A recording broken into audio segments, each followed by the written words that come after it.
কি আপডেট রয়েছে দপ্তরে, নিয়োগ প্রক্রিয়া কতটুকু চলছে, কি হচ্ছে, এটা জানার জন্য আজকে আসা। কি বলেছে? আজকে বললো যে ওরা থেমে নেই, নিয়োগ প্রক্রিয়া চলছে, ওদেরও দরকার টিচার আর আমাদেরও চাকরির দরকার, তো যেহেতু উভয়েরই দরকার তো চলছে, ওরা যত তাড়াতাড়ি পারে চেষ্টা করবে।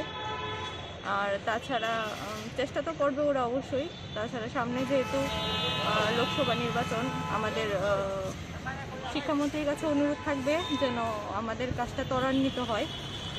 লোকসভার আগে যদি হয় তাহলে খুবই ভালো হয় আমাদের সবার জন্য, সেটাই বলার। শোনে কোয়ালিফাইড ক্যান্ডিডেট, আমরা আজকে আমাদের এলিমেন্টারি ডাইরেক্টর স্যারের সাথে দেখা করতে এসেছিলাম। উনি এখানে বর্তমানে উপস্থিত নেই, কিন্তু ওনার সহযোগী অফিসার 3 জন ছিল। ওনারা আমাদের সাথে কথা বলেছে, আমাদের বিষয় নিয়ে একটু বলেছিল যে আমাদের বিষয় কাজ চলছে, কিন্তু কবে নাগাদ হবে সেটা ওনারা সঠিকভাবে বলতে পারেনি। তাই আমরা সরকার এবং ডিপার্টমেন্টের কাছে করজোড়ে আবেদন রাখবো ওনারা যাতে আমাদেরকে, যেহেতু লোকসভার সামনে, লোকসভার আগে আমাদেরকে অতি দ্রুত নিয়োগ করে, এটাই আমাদের অনুরোধ। নমস্কার। মূলত আসার বিষয় হচ্ছে, আমরা জানেন যে 2022 সালে আমরা পরীক্ষা দিয়েছিলাম, তো আমরা দপ্তরে আসার একটাই কারণ যে আমাদের নিয়োগটা কবে নাগাদ হচ্ছে সে বিষয়ে জানার জন্য।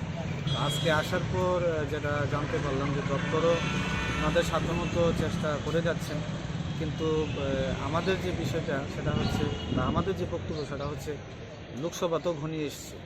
তো এখন যদি আমাদের বিষয়টা যদি এই কিছুদিনের মধ্যে যদি এটা সমস্যার সমাধান না করে, তাহলে এটা অনেক সময় লাগবে।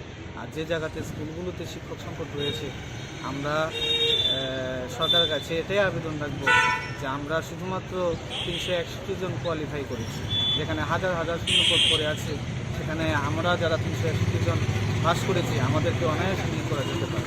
তাই আমাদের রাজ্যের মুখ্যমন্ত্রী বা শিক্ষামন্ত্রী স্যারের কাছে এবং যে দপ্তরের যিনি অধিকর্তা, ওনাদের কাছে অনুরোধ থাকবে, আমাদের বিনম্র অনুরোধ থাকবে যাতে আমরা যারা কোয়ালিফাই করেছি আমাদের যাতে অতি সত্তর